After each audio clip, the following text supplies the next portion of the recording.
Parade commander Faizal Khan IPS, माननीय मुख्य अतिथि महोदय, परम आदरणीय मुख्यमंत्री हरियाणा सरकार नायब सिंह जी सैनी के समक्ष परेड के निरीक्षण की तैयारियों की मुस्तैद की रिपोर्ट प्रस्तुत करने आते हुए, उन्हें आमंत्रित करने के लिए आते हुए कि वो आदरणीय बुजुर्गों, स्वतंत्रता सेनानियों के परिजन, भाइयों बहनों, नौजवान साथियों और प्यारे बच्चों, आज पूरा देश 79वां स्वतंत्रता दिवस धूमधाम से मना रहा है। मैं आपको इस राष्ट्रीय पर्व की हार्दिक बधाई और शुभकामनाएं देता हूं।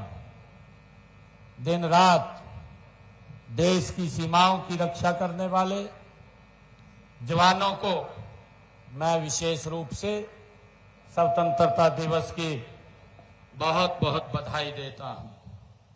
यह दिन उन अनगिनत शहीदों और स्वतंत्रता सेनानियों को याद करने का अवसर है, जिन्होंने अपनी जान की बाजी लगाकर हमें यह आजादी दिलाई है। मैं सभी ज्ञात अज्ञात शहीदों को भावभीनी श्रद्धांजलि अर्पित करता हूं। साथ ही महान स्वतंत्रता सेनानियों के प्रति अपनी कृतज्ञता व्यक्त करता हूं। आजादी का पर्व जन जन का पर्व है, हर मन का पर्व है। हमारे लिए गर्व और गौरव का दिन है। आज हर साल की तरह हर घर तिरंगा अभियान से पूरा देश देशभक्ति के रंग में रंगा है। हर घर, गली मुंडेर और हर मोहल्ले में तिरंगा फहर रहा है।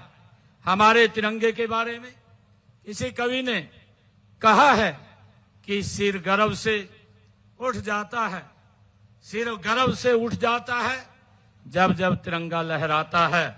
देश के वीर शहीदों की याद तिरंगा दिलाता है। प्रिय प्रदेशवासियों, स्वतंत्रता दिवस पर मुख्यमंत्री के रूप में ध्वजारोहण का यह मेरा दूसरा अवसर है। आज रोहतक की इस ऐतिहासिक और वीर धरा पर ध्वजारोहण करते हुए मुझे गर्व का अनुभव हो रहा है। यह नगर योद्धे गण की राजधानी रहा है। इस जिले का स्वतंत्रता आंदोलन में भी अहम योगदान रहा है। नेताजी सुभाष चंद्र बोस की आजाद हिंद फौज में हरियाणा के 2715 जवान थे। इनमें से 873 जवान हमारे पुराने रोहतक जिले के थे। आजादी के बाद भी हरियाणा के वीरों ने सीमाओं की सुरक्षा में अनेक बलिदान दिए हैं। हमारे जवानों ने 1962, 1965 और 1971 के विदेशी आक्रमणों व कारगिल युद्ध के दौरान वीरता की अद्भुत मिसाल पेश की है। हमारा कर्तव्य है कि हम मातृभूमि के लिए जान देने वाले शहीदों के परिवारों व उनके आश्रितों का सहारा बने। इस दिशा में हमने स्वतंत्रता सेनानियों और उनकी विधवाओं को पेंशन बढ़ाकर 40,000 रुपए मासिक की है। युद्ध में शहीद सैनिकों के परिवारों के लिए अनुग्रह राशि भी बढ़ाकर 1 करोड़ रुपए की है। उनके आश्रितों को 410 को सरकारी नौकरियां भी दी हैं। हमने अग्निवीरों को नौकरियों में 10% आरक्षण देने का निर्णय भी हमने लिया है। भाइयों बहनों, आजादी का यह पर्व उपलब्धियों का जश्न मनाने का दिन भी है। हमें गर्व है कि आजादी के बाद के 78 वर्षों में देश दुनिया की बड़ी शक्तियों में शामिल हो गया है। आज जब हम अपनी उन्नत तकनीकी के बल पर न केवल मिसाइलें बना रहे हैं, बल्कि सूर्ययान, चंद्रयान और मंगलयान जैसी मिशन भी पूरे कर रहे हैं। हम दुनिया की चौथी बड़ी आर्थिक शक्ति बन गए हैं। हमारी 4 ट्रिलियन डॉलर की इकोनॉमी हम बन गए हैं। अब माननीय प्रधानमंत्री जी के कुशल नेतृत्व में हमें सबसे बड़ी आर्थिक शक्ति बनना है। इसके लिए भारत का आत्मनिर्भर बनना है। आत्मनिर्भर भारत कोई नारा नहीं है, यह हम 140 करोड़ भारतीयों का ये संकल्प है। यह केवल सरकारी कार्यक्रम नहीं है, यह एक जन आंदोलन है। स्थानीय संसाधनों का सदुपयोग, नवाचार में निवेश और उत्पादों की गुणवत्ता पर ध्यान देना इस अभियान की असली ताकत है। इसमें किसानों, उद्योगपतियों, छात्रों, पेशेवरों, युवाओं आदि सभी ने अपनी भूमिका निभानी है। आज जब हम अपनी आजादी का पर्व मना रहे हैं तो भारत को आत्मनिर्भर बनाने का दृढ़ संकल्प हम लें। देश आत्मनिर्भर तभी बनेगा जब हम स्वदेशी को अपनाएंगे। माननीय प्रधानमंत्री आदरणीय नरेंद्र मोदी जी ने देशवासियों का आह्वान किया है कि आप स्वदेशी का संकल्प लें। उन्होंने कहा है कि हम जो भी खरीदें, जो भी बेचें, वह स्वदेशी हो। यही राष्ट्र की सच्ची सेवा होगी। आत्मनिर्भर भारत घरों में, दुकानों में, कारखानों में, खेतों में और प्रयोगशालाओं में बनेगा। यह तब होगा जब नागरिक भारतीय वस्तु खरीदना देशभक्ति का कार्य माने। हर इनोवेटर सबसे पहले भारत के बारे में सोचे, हर उद्यमी उच्च कोटि के उत्पाद बनाए, हर किसान टिकाऊ खेती को अपनाए, हर क्षेत्र निर्भरता से प्रभुत्व की ओर बढ़े। स्वदेशी के लिए हमें वोकल फॉर लोकल के मंत्र को अपनाना होगा और केवल मेक इन इंडिया उत्पादों को बढ़ावा देना होगा। माननीय प्रधानमंत्री जी द्वारा लोकल फॉर ग्लोबल का विजन भी दिया गया है। इसके पीछे यही उद्देश्य है कि भारत में बने उत्पाद न केवल घरेलू जरूरत पूरी करे बल्कि विश्व बाजार में भी अपनी पहचान बनाए। मैं सभी उद्योगपतियों, निवेशकों, तकनीशियों, वैज्ञानिकों से अपील करता हूं कि वे देश को आत्मनिर्भर बनाने के लिए अपने अपने कौशल का उपयोग करें। भाइयों बहनों, माननीय प्रधानमंत्री जी के राष्ट्रवादी विजन का ये परिणाम है कि आजाद भारत ने 7 दशक के बाद गुलामी के समय के 3 कानूनों से आजादी पाई है। ये पुराने आपराधिक कानून अंग्रेजों ने भारतीयों को दंडित करने और गुलाम बनाए रखने की नियत से ये बनाए थे। यही नहीं, कानूनों के उन सभी प्रावधानों को भी हटाने का काम किया गया है जो वक्त में बदलाव के साथ किसी काम के नहीं रह गए हैं। हाल ही में ऑपरेशन सिंदूर के दौरान भी दुनिया ने हमारी स्वदेशी ताकत, तकनीकी और हथियारों की ताकत देखी है।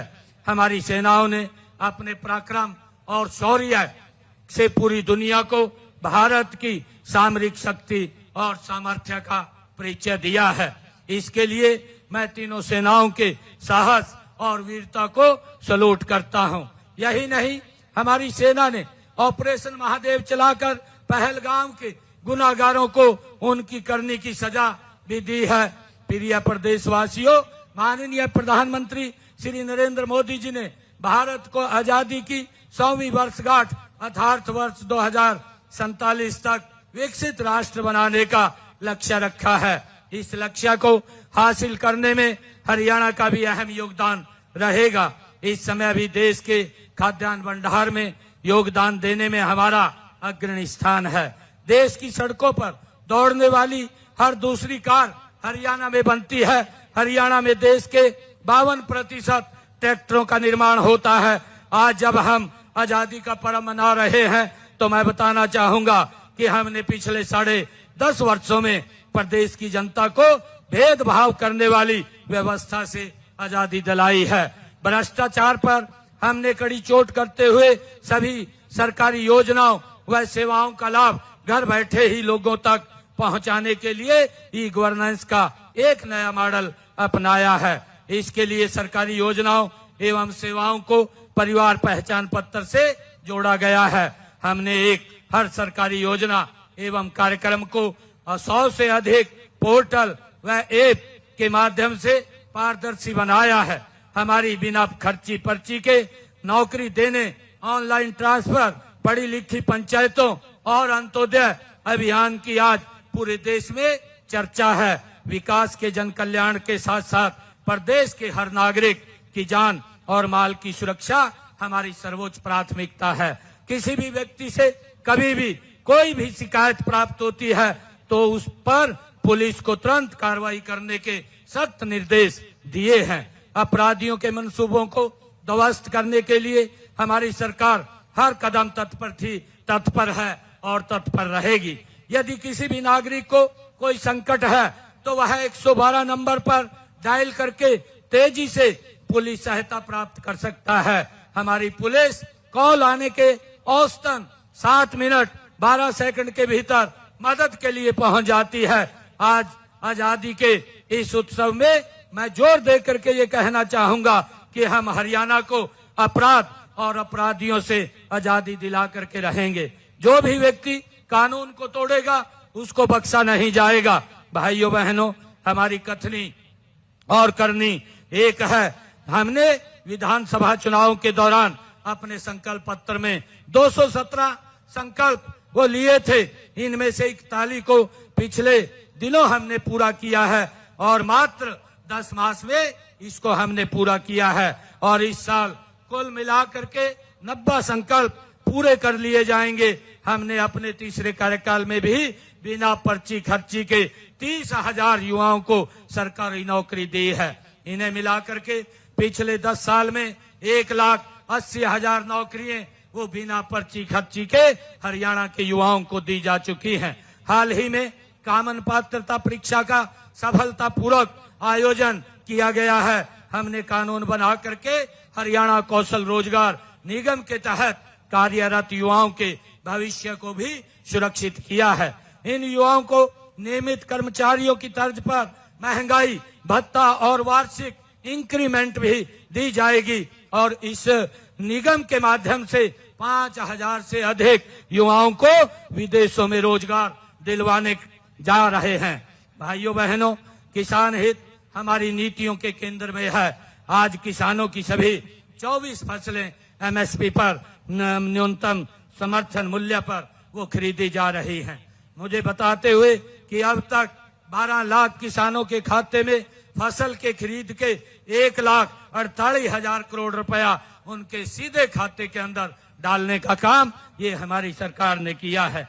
मित्रों, पिछले 10.5 सालों में किसानों को फसल के खराबे के मुआवजे के रूप में 15,465 करोड़ रुपया भी उन तक पहुंचाने का काम हमारी सरकार ने पिछले कार्यकाल में किया है। और इसी प्रकार प्रधानमंत्री किसान सम्मान निधि योजना के तहत लगभग 7,000 करोड़ रुपया किसानों के खाते में पहुंचाने का काम ये हमारी सरकार ने किया है।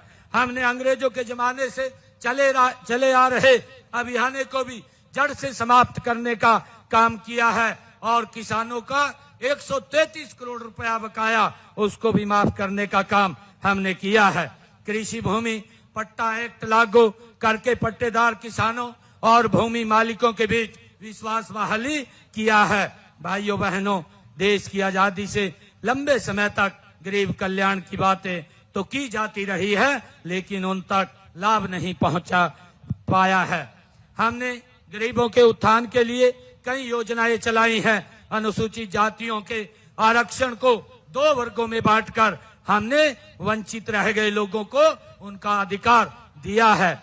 पिछड़ा वर्ग की क्रीमी लेयर आय की सीमा को 6 लाख रुपए से बढ़ा करके 8 लाख रुपए किया गया है। पिछड़ा वर्ग बी को पंचायती राज संस्थाओं और शहरी स्थानीय निकायों में भी आरक्षण देने का काम हमने किया है। हमने प्रजापत समाज को मिट्टी के बर्तन का कारोबार चलाने के लिए 1700 गांव में जमीन दी है। गरीब परिवारों की बेटियों की शादी पर हमने मुख्यमंत्री विवाह शगुन योजना के तहत 71,000 रुपए का शगुन दिया जाता है। मित्रों, गरीबी के सिर पर छत उपलब्ध गरीबों के सिर पर छत उपलब्ध कराने के लिए प्रधानमंत्री आवास योजना के तहत 1,47,000 मकान दिए गए हैं। साथ ही हमने गरीब परिवारों के लिए मुख्यमंत्री आवास योजना भी शुरू की है। इसके तहत 14 शहरों में 15,256 गरीब परिवारों को प्लाट दिए गए हैं। हमने 58 ग्राम पंचायतों में भी 3,884 प्लाट दिए हैं। इस योजना के दूसरे चरण में हम 1,59,000 परिवारों ने इसमें पंजीकरण कराया है। गांव में पंचायत भूमि पर बने 500 वर्ग गज तक के मकानों पर काबिज लोगों को उनका मालिकाना हक देने का काम भी हमने किया है। हमने सामाजिक सुरक्षा बढ़ाकर पेंशन बढ़ा करके 3,000 रुपए मासिक की है और दिव्यांग पेंशन का लाभ 10 अन्य श्रेणियों को भी दिया जा रहा है। भाइयों बहनों, हमने ऐसी व्यवस्था की है कि धन के अभाव में कोई भी गरीब इलाज से वंचित नहीं रहेगा। इसके इलाज के लिए आयुष्मान भारत चिरायु योजना में लगभग 22 लाख लोगों का इलाज मुफ्त में कराया गया है। हमने किडनी के रोग से पीड़ित रोगियों के लिए सरकारी अस्पतालों मेडिकल कॉलेजों में मुफ्त डायलिसिस की सेवाएं शुरू की है। इससे गरीब लोगों को बड़ी राहत वो मिली है। माननीय प्रधानमंत्री जी ने देश को मेडिकल हब बनाने के विजन को साकार करने के लिए हम हर जिले में एक मेडिकल कॉलेज खोल रहे हैं और इस समय प्रदेश में मेडिकल कॉलेजों की संख्या बढ़ करके 15 हो गई है तथा 9 अन्य निर्माणाधीन है। भाइयों बहनों, खेलों का जिक्र होते ही हर हरियाणा वासी का सीना चौड़ा हो जाता है। हमें गर्व है कि हमारे खिलाड़ियों ने पेरिस ओलंपिक 2024 में देश द्वारा जीते गए 6 पदकों में से 5 पदक हमने जीते हैं। इससे पहले टोक्यो ओलंपिक 2020 में भारत द्वारा जीते गए 7 पदकों में से 4 हरियाणा के खिलाड़ियों ने जीते हैं। इन उपलब्धियों का श्रेय खिलाड़ियों की मेहनत के साथ साथ हमारी खेल नीति को भी जाता है। इस नीति के तहत हम ओलंपिक पदक विजेता खिलाड़ियों को 6 करोड़ रुपए तक नगद इनाम देते हैं। हम खेलों के लिए अति आधुनिक इंफ्रास्ट्रक्चर विकसित कर रहे हैं। हम प्रधानमंत्री जी के हिट इंडिया विजन को साकार करने के लिए हर गांव में जिम खोल रहे हैं। अब तक 19 जिलों के ग्रामीण क्षेत्रों में 50 करोड़ रुपए की लागत से 250 इंडोर जिम खोले गए हैं। भाइयों बहनों, मानव समाज के निर्माण और विकास में महिलाओं का बड़ा योगदान है। उन्हें सशक्त करने के लिए माननीय प्रधानमंत्री श्री नरेंद्र मोदी जी ने पानीपत से बीमा सखी योजना का शुभारंभ किया था। हमने भी उनकी प्रेरणा से लाडो सखी योजना शुरू की है। गर्भवती महिला का परवश होने और बेटी पैदा होने पर उसकी देखभाल करने वाली लाडो सखी को 1,000 रुपए की प्रोत्साहन राशि वो दी जाएगी। हमने 5 लाख महिलाओं को लखपति दीदी बनाने का लक्ष्य भी रखा है। अब तक 2,13,000 महिलाओं को लखपति दीदी बनाया गया है। ड्रोन दीदी योजना में 100 महिलाओं को मुफ्त ड्रोन और प्रशिक्षण दिया जा चुका है। इस साल भी 100 और महिलाओं को प्रशिक्षण दिया जाएगा। महिलाओं की आजीविका के अवसर बढ़ाने के लिए 1/3 राशन डिपो महिलाओं को देने का प्रावधान हमने किया है। अटल किसान मजदूर कैंटीन व वीटा बिक्री केंद्रों का संचालन भी महिलाओं को सौंपा गया है।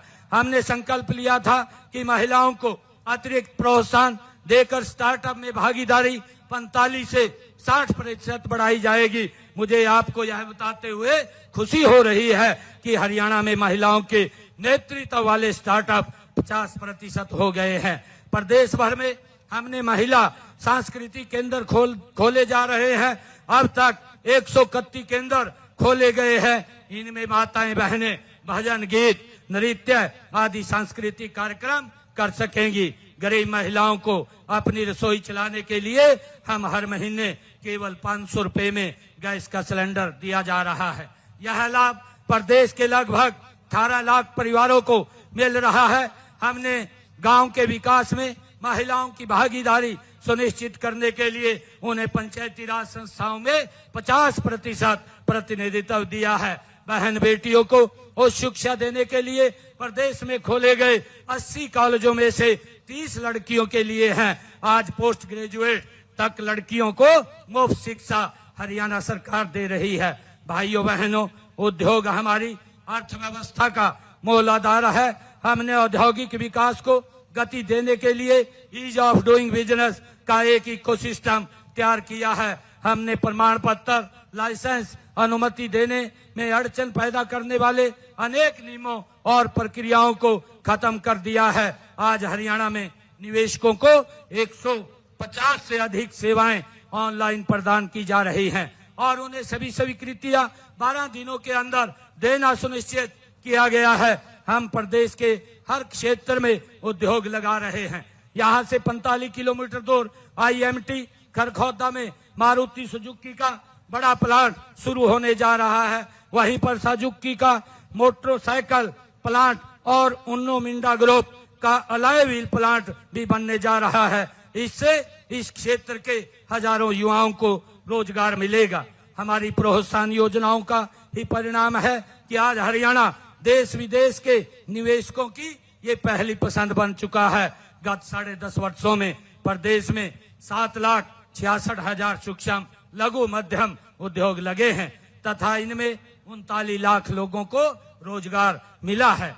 भाइयों बहनों, व्यापारियों का भी प्रदेश के विकास में महत्वपूर्ण स्थान है। हमने उनके हित में ई रिफंड, कराधान के क्षेत्र में ई पंजीकरण, टैक्स की ई अदायगी और एवं रिटर्न की ई फाइलिंग, ई निविदा और सी फार्म जारी करने की ऑनलाइन सुविधा हमने शुरू की है।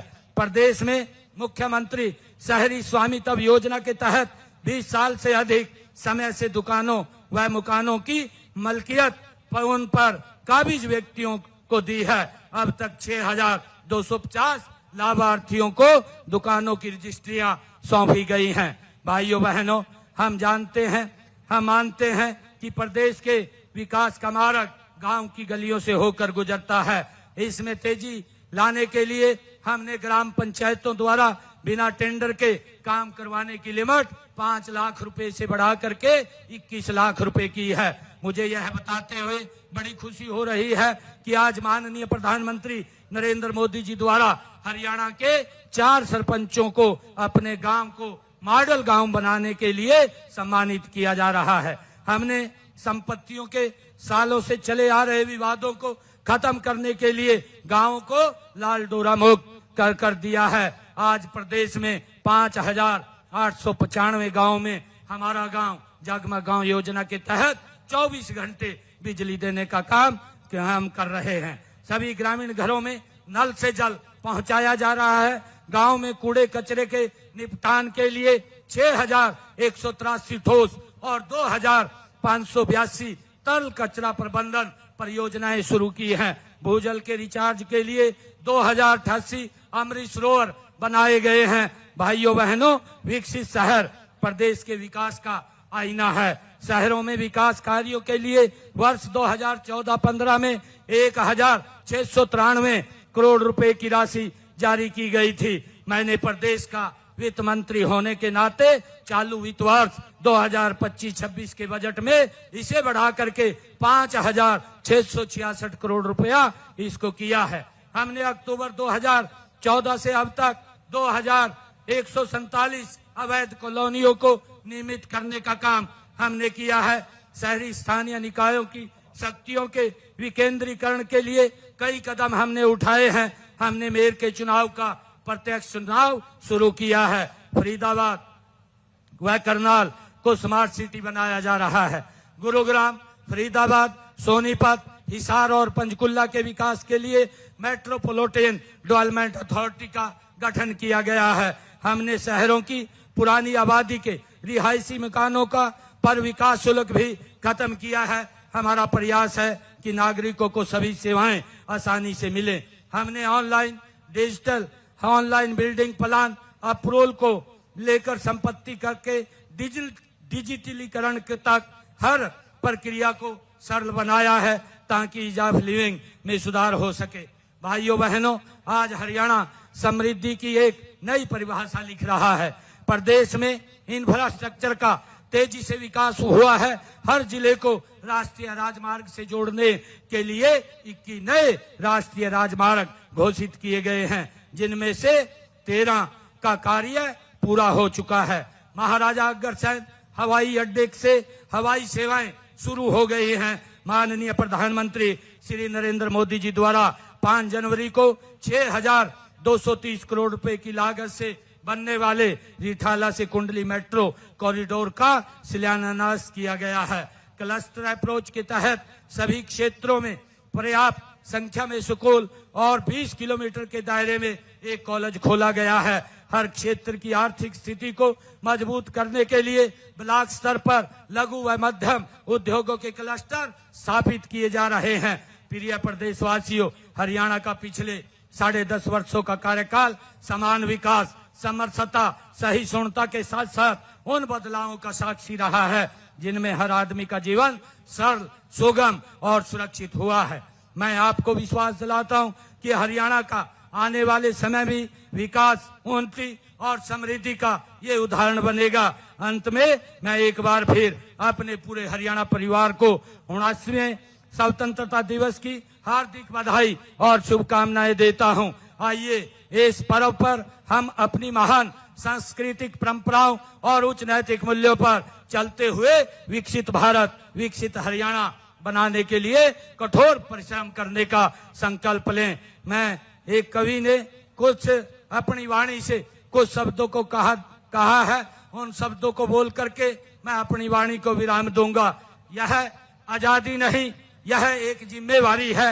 इसे संजोना, इसे बढ़ाना अब हमारी बारी है। चलो मिलकर रचें एक नया भारत जहां हर कदम पर उन्नति की तैयारी है। मेरे साथ मिलकर के बोलेंगे, जय हिंद, जय हिंद, जय हिंद। बहुत बहुत धन्यवाद। जय हिंद, जय भारत, जय भारत।